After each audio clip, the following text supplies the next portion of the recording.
विशेष मुद्दा है यहाँ पे घूसखोरी जो सरेआम चलता है। कैसी घूसखोरी सरेआम चलती है? हर तरह का जितनी भी पंचायती राज का व्यवस्था है आप देख लीजिए, जितनी भी योजना चलता है बिना घूस से एक भी योजना नहीं चलता। आप नहीं करिएगा? नहीं करेंगे। मैं 100% आपके चैनल के माध्यम से मैं वादा करता हूँ कि मैं 1 रुपया घूस नहीं लूँगा। और मैं पक्का 100%। अच्छा, अगर चाहे तो मेरा समर्थक इस वीडियो को अपना कॉपी बना के रख सकता है। आम जन को मिलने वाला कोई भी ऐसा योजना नहीं है जिसमें लोगों को घूस बयान नहीं करना पड़ता है। हमने भ्रष्टाचार का आपने आरोप लगाया कि भ्रष्टाचार पंचायत में चल रहे थे। क्या कभी आपने इस चीज़ को रोकने का प्रयास किया है?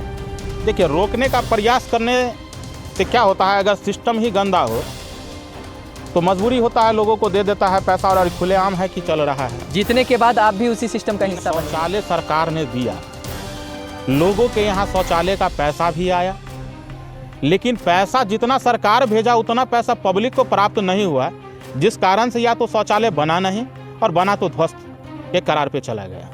इस भ्रष्टाचार में दोषी कौन, लेने वाला या देने वाला? देखिए, लेने वाला से ज़्यादा तो देने वाला का ही दोषी कहना चाहिए।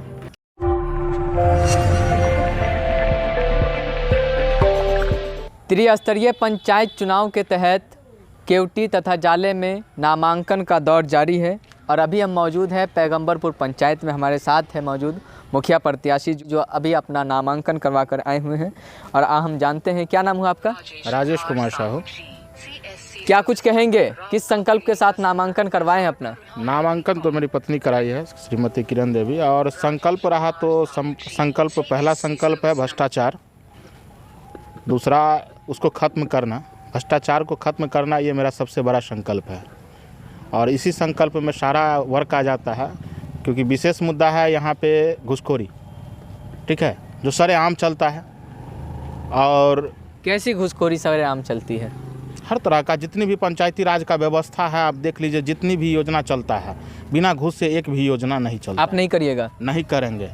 कैसे मान लिया जाए? मैं आपके चैनल से ओपन बोल रहा हूँ, मैं नहीं करूँगा 110%। मोबाइल बंद करिए, थोड़ा सा मोबाइल पकड़ लीजिए। हाँ, क्या कह रहे हैं, बोलिए। मैं 100% आपके चैनल के माध्यम से मैं वादा करता हूँ कि मैं 1 रुपया घूस नहीं लूँगा। और मैं पक्का 100%। अच्छा, अगर चाहे तो मेरा समर्थक इस वीडियो को अपना कॉपी बना के रख सकता है, आपके इस न्यूज़ को कॉपी बना के रख सकता है। मेरे 5 वर्ष का जो कार्यकाल अगर मुझे मिला, सेवा करने का मौका मुझे अगर जनता के द्वारा मिला, तो इस बात को कॉपी करके रख सकता है और कभी भी मुझसे पूछ सकता है कि आपने द लाइव इंडिया के चैनल के थ्रू जो आपका न्यूज़ आया था उसमें आपने ये वर्ड बोला था कि मैं अपने पंचायती राज व्यवस्था में मैं 1 रुपया घूस नहीं लूँगा। और किन किन योजनाओं में घूस चलता है? आपने घूस की चर्चा की है। सबसे बड़ा घूस चलने का जो है होता है इंदिरा आवास, शौचालय, ठीक है, वृद्धा पेंशन, राशन कार्ड और सारी जो भी बहुत सारी योजना है, तो उसमें तो घूस चलता ही है। आम जन को मिलने वाला कोई भी ऐसा योजना नहीं है जिसमें लोगों को घूस बयान नहीं करना पड़ता है। फिर जनता आपको किस आधार पर चुनेगी? जनता इस आधार पर चुनेगी कि मैं भी 5 साल से जनता के योजनाओं पे काम कर रहा हूँ, क्योंकि बिहार सरकार और भारत सरकार के थ्रू ये डिजिटल इंडिया का निर्माण हुआ है और पंचायती राज भी डिजिटल इंडिया के ओर जा रहा है। इसका मतलब है कि जनता का जितना भी योजना का लाभ मिलेगा वो डिजिटली माध्यम से ही मिलेगा, और उस माध्यम को लेकर के हम सरकार के सेंटर को रन कराते हैं। वहाँ से लोगों को मैं डिजिटली लाभ दिया हूँ और अभी भी दे रहे हैं। अगर जनता मुझे सहयोग करता है तो उसी सहयोग के कारण मैं डिजिटली सहयोग तो करूँगा ही, लोगों का जो भी योजना होगा उसको तो मैं देखूँगा ही, और साथ में उसमें प्रतिनिधि के थ्रू जो मदद मिलने वाला होगा उनको मैं भरपूर अपने ओर से कोशिश करूंगा कि उनको सहयोग करूं और उनका 1 पैसा नाजायज़ खर्च नहीं हो। पंचायत के लिए और भी कोई विज़न? पंचायत के लिए मेरा सबसे पहला विज़न होगा पंचायत भवन। जो हमारे पंचायत में अस्थायी तौर पर पंचायत भवन नहीं है, अस्थायी तौर पर पंचायत भवन नहीं होने के कारण आम जन का जो ज़रूरत का चीज़ होता है, यानी आम लोगों को जीवन में आने वाला सबसे पहला काम होता है डॉक्यूमेंट्स, चाहे उसका राशन कार्ड हो, आधार कार्ड हो, पैन कार्ड हो, वोटर कार्ड हो, ठीक है, या जातीय आवासीय हो। अगर हमारे पंचायत में इसका व्यवस्था नहीं है, RTPS के माध्यम से सरकार ये सुविधा देने की बात कहे हैं और इसका व्यवस्था नहीं है। इसका मतलब है कि आम पब्लिक को कहीं ना कहीं भटकना पड़ रहा है, किसी की साइबर कैफ़े कहीं भी भटकना पड़ रहा है, और अंचल में जाता है तो अंचल कहता है ऑनलाइन करके आइए। अगर हमारे पंचायत में अगर कंप्लीट रूप से अगर पंचायत भवन कार्य करेगा तो हमें नहीं लगता हमारे पंचायत के जनता को हमारे पंचायत से बाहर जाने की ज़रूरत पड़ेगा। एक चीज़ बताइए, आपने अभी भ्रष्टाचार को लेकर के बातें रखी जी, और जो आपके सामने भ्रष्टाचार का आपने आरोप लगाया कि भ्रष्टाचार पंचायत में चल रहे जी। थे, क्या कभी आपने इस चीज़ को रोकने का प्रयास किया है? देखिए, रोकने का प्रयास करने से क्या होता है, अगर सिस्टम ही गंदा हो तो मजबूरी होता है, लोगों को दे देता है पैसा और खुलेआम है कि चल रहा है। जीतने के बाद आप भी उसी सिस्टम का हिस्सा बनिएगा? जी नहीं, जी नहीं, मैंने पहले भी आपको कमिटमेंट किया हूँ 100% कि आपके इस न्यूज़ को कॉपी करके लोग रख लें। कहा जाता है भ्रष्टाचार यहाँ से लेकर के प्रखंड स्तर तक और जी दरभंगा जी। जो जिला स्तर तक जी। वो देखने को मिलता है। फिर आप आगे कैसे निपटिएगा? आगे भी निपटने का जनता का आशीर्वाद और सहयोग रहेगा तो मैं कहीं तक जाके निपट सकता हूँ। वैसे में जनता को कैसे समझाइएगा? जनता को समझाने के लिए मैं जनता के बीच में जो भी काम करके या जिस तरह का भी मैं हमसे लाभ मिला है या जिस भी योजना पे मैं यहाँ से प्रखंड तक जाके या जिला तक जा कर के जिस भी योजना को मैं उसको बेनिफिट दिया हूँ, इतनी बात तो जनता भी समझता होगा कि जो बंदा एक ना प्रतिनिधि होते हुए ना किसी पदभार पर रहते हुए जो हमको सहयोग किया है, तो क्या वो उम्मीदवार अगर जीतता है, ठीक है, और उनको अगर हम प्रतिनिधि चुनते हैं तो क्या वो भविष्य में मेरे लिए काम अच्छा करेंगे, ये जो उम्मीद है जनता को।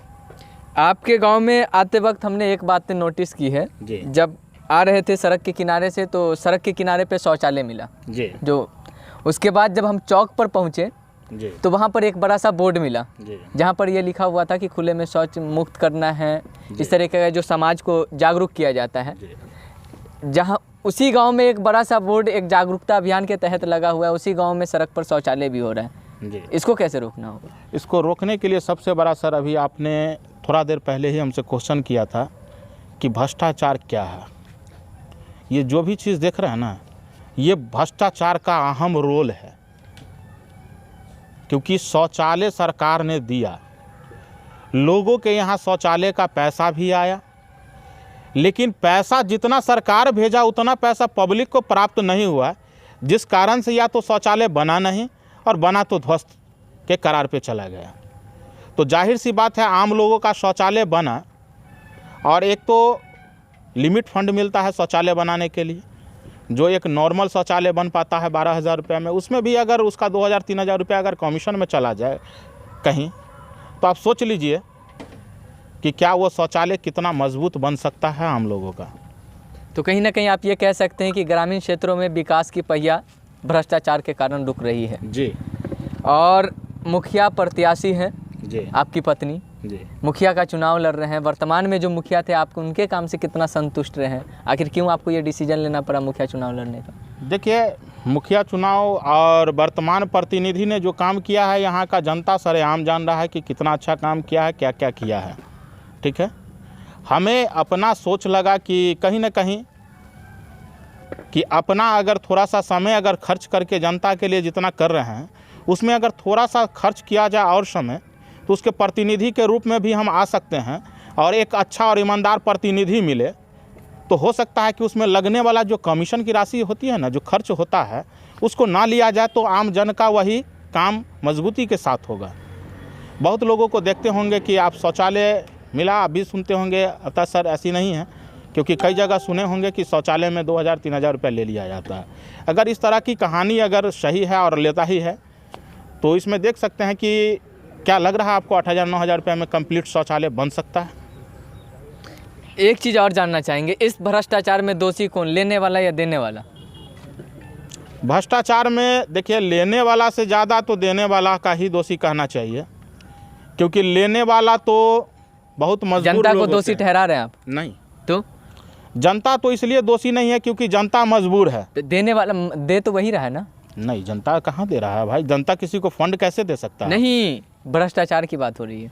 भ्रष्टाचार जनता थोड़ी कर रहा है। जनता भ्रष्टाचार नहीं कह रहा है, देखिए, लेकिन भ्रष्टाचार जनता कमीशन किसी को दे नहीं रहा। अब भाई उसकी मजबूरी बना दे रहा है। सीधी सी बात है कि भैया नहीं दोगे तो मैं आपको नहीं दूंगा। तो जनता तो यहाँ मजबूर है। अब इसीलिए ना है कि उस सिस्टम को चलाने वाला आदमी जब तक सही नहीं होगा तो ये खत्म नहीं हो सकता है। किसी जनता पे आरोप लगा के या किसी प्रतिनिधि पे बहुत बड़ा आरोप लगाने से नहीं होगा। उसके लिए जिम्मेवारी लेना होगा, और जो व्यक्ति जिम्मेवारी लेगा वही इस चीज़ को खत्म करने की बात कर सकता है और खत्म कर सकता है। पक्का खत्म करिएगा इसको। 110% फिर दोबारा आएंगे आपके पंचायत 100%। में। आपको बोले हैं आफ्ताब सर, आज 23/10/2021 है। मैंने नॉमिनेशन करा के आया हूं और 15 तारीख को वोटिंग है, 18 तारीख को रिज़ल्ट भी है। मैं पैगंबरपुर के सभी सम्मानित जनता से मैं अनुरोध करूंगा कि उनके आशीर्वाद से अगर मैं प्रतिनिधि चुना गया और विजय मेरी होती है तो आप इन न्यूज़ को कॉपी कर लेंगे और पुनः 5 साल बाद ये चुनाव आएगा। आफ्ताब भाई ये कॉपी दिखा करके आप ही हमसे क्वेश्चन करेंगे कि राजेश जी आपने ऐसा वादा किया था जिसको आपने पूरा नहीं किया। चलिए, बहुत बहुत धन्यवाद हमसे बात करने के लिए। आखिर में आप हमारे दर्शकों से या अपने पंचायत की जनता से क्या कहना चाहेंगे? मैं सभी दर्शकों और जनता से हाथ जोड़ के विनती करना चाहता हूं कि ये डिजिटल समृद्ध और भ्रष्टाचार मुक्त पंचायत बनाने के जिस पर्पज़ से मैं चुनाव मैदान में आया हूं, मैं चाहता हूं कि सभी पंचायत के सम्मानित मतदातागण मुझे अपना एक वोट दे करके विजय बनावे। उसके बाद 5 साल का जो हमारे कार्यकाल होगा उसमें हम बता पाएंगे कि मैंने जो निर्णय लिया है कितना मैं जनता के लिए सत्य निर्णय लिया था या गलत निर्णय लिया था।